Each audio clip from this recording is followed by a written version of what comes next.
محبت کی دھن برلن کی راتیں ہمیشہ سے روشنیوں اور موسیقی سے جگمگاتی تھیں، مگر اس رات کی ہوا میں ایک الگ سا سحر تھا۔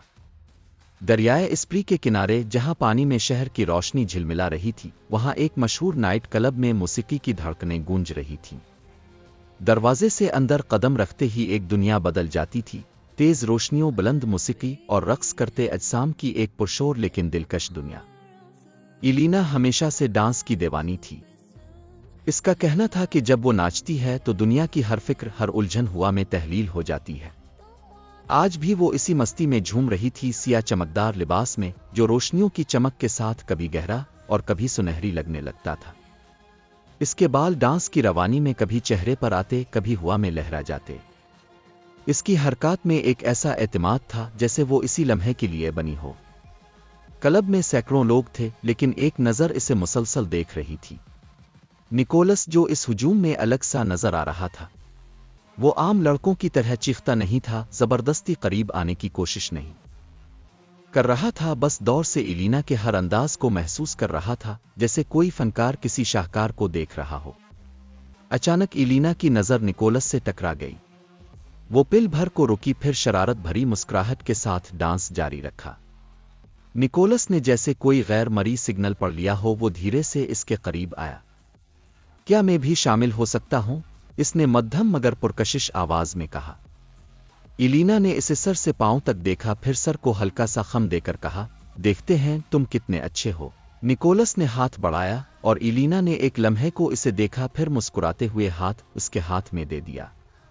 رقص کی جادوگری موسیقی کی بیٹ جیسے ہی بدلی، نکولس اور ایلینا نے ایک دوسرے کے ساتھ ہم آہنگی سے ڈانس کرنا شروع کیا۔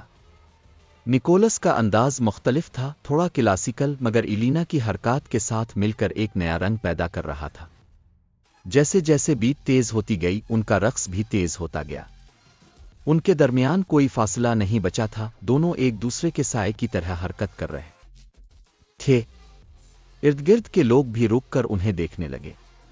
ایلینا نے محسوس کیا کہ نکولس میں کوئی بات ہے، کچھ خاص۔ شاید وہ بھی کسی ایسی ہی آزادی کی تلاش میں تھا جیسے وہ خود ڈانس میں پاتی تھی۔ دریا کنارے محبت کا لمحہ، جب میوزک کی آخری بیٹ بجی تو ایلینا کی سانسیں بے ترتیب ہو چکی تھیں، مگر وہ مسکرا رہی تھی۔ نکولس نے اس کے کان کے قریب جا کر سرگوشی کی۔ تم حیرت انگیز ہو، ایلینا نے سر جھٹک کر کہا۔ تم بھی برے نہیں ہو۔ کلب کی روشنیوں اور ہجوم سے نکل کر وہ دونوں باہر آ گئے۔ برلن کی رات ٹھنڈی ہو چکی تھی، لیکن دریا کے کنارے ہوا نرم اور خوشگوار تھی۔ پانی پر روشنیوں کا عکس لرز رہا تھا، جیسے کسی خواب کی سرزمین ہو۔ ایلینا نے اپنے جوتے اتارے اور کنارے پر بیٹھ گئی، نکولس بھی اس کے ساتھ بیٹھا۔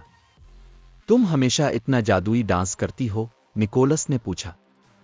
ایلینا نے آسمان کی طرف دیکھ کر کہا، ہو سکتا ہے، مگر آج کچھ خاص تھا۔ وہ نکولس نے اس کی طرف دیکھا۔ کیا خاص تھا؟ ایلینا نے اس کی آنکھوں میں جھانکا، اور ایک پل کے لیے سب کچھ خاموش ہو گیا۔ شاید تم، اس نے آہستہ سے کہا۔ نکولس مسکرایا، اور دریائے اسپری کے کنارے ایک نئی محبت کی کہانی شروع ہو گئی۔